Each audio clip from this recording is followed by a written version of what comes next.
In today's gaming news roundup, Bayonetta franchise has not made $450 million as voice actress claims. EA and Marvel Entertainment announce a multi-title collaboration to make action-adventure games. God of War Ragnarok will feature a Transmog armor system. Phil Spencer acknowledges it's been too long since Xbox's last big first-party game.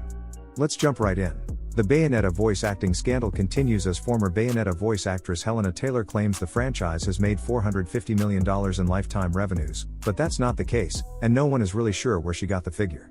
On October 15, Bayonetta actress Helena Taylor published 3 videos that alleged she was only offered $4,000 to portray the heroine in Bayonetta 3. To illustrate the game's success and underline the alleged lowball offer, Taylor claimed the entire Bayonetta franchise made an approximated $450 million not including merchandise. Most gamers would squint at this and understand the information isn't correct, and Bloomberg's Jason Schreier, who uncovered that Taylor was actually offered $15,000 to play Bayonetta in the third game and not $4,000, says the franchise figure is fiction and frankly absurd. So where did Taylor get this number? Former Game Informer editor Imran Khan came up with the closest guess. It appears that Taylor did some quick math based on VG chart sales data and multiplied those numbers by the standard $59.99 MSRP for video games. Except this is also wrong. Very wrong. In order to get $450 million based on these figures, you'd have to literally add the total sums with the individual games listed. Adding the entire line of games listed on the page, you'd get 7.92 million copies. So 7.92 million times $59.99 would be about $475 million. As VG Charts clearly states on the Bayonetta game sales page, the franchise has shipped a total of 3.09 million units. So assuming all of these games sold for the maximum $59.99 retail price, which they did not, that would mean the Bayonetta franchise has only made $185.37 million. That would mean Taylor's figures are off by $264 million, or nearly 59% less than what the actress had claimed. It seems she's being a bit salty. What do you think? Electronic Arts Incorporated today announced it is collaborating with Marvel on a long-term deal to develop at least 3 new action-adventure games that will be available for consoles and PC.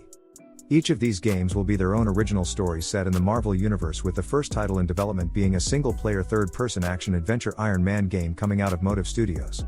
We have been longtime fans of Marvel and their impressive leadership, so this is a remarkable moment for our developers as well as our players and fans, said Laura Miele, COO at EA. We look forward to welcoming Marvel into the EA family of creators and know this collaboration will produce exceptional experiences for our players.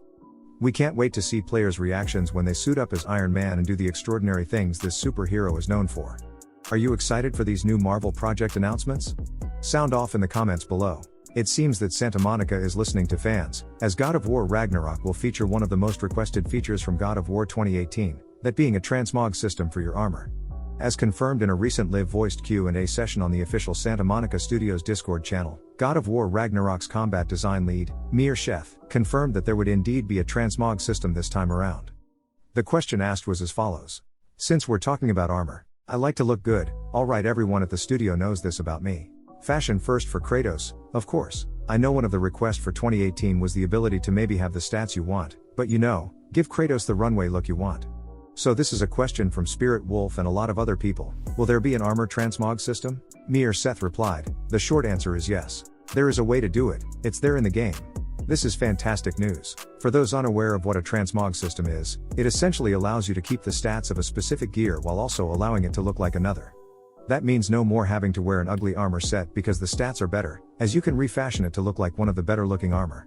The studio didn't elaborate further on how the transmog system works, though it won't be long until we find out on November 9th. Microsoft's head of gaming Phil Spencer has acknowledged it's been a quiet year for first-party Xbox games, but claimed that 2023 will be far busier for the platform holder.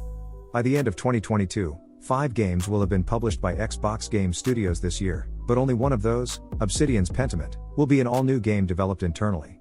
The others are indie developed as Dusk Falls, a Forza 5 expansion, an Age of Empires re-release and Obsidian's Grounded, which has been in game preview for 2 years. One thing we've definitely heard loud and clear is it's been too long since we've shipped what people would say is a big first-party game, Phil Spencer said on the Same Brain videocast. We can have our excuses with COVID and other things, but in the end I know people invest in our platform and they want to have great games. Spencer went on to claim that the 2023 lineup would be far stronger for Xbox, and that the sort of pandemic caused production delays, which saw its original big holiday release Starfield pushed into 2023, were now in the rearview mirror. Are you hopeful for more potential first-party Xbox games coming out in the near future? Sound off in the comments below. Thanks for watching. If you enjoyed this video, be sure to leave a like on your way out. See you tomorrow for more gaming news.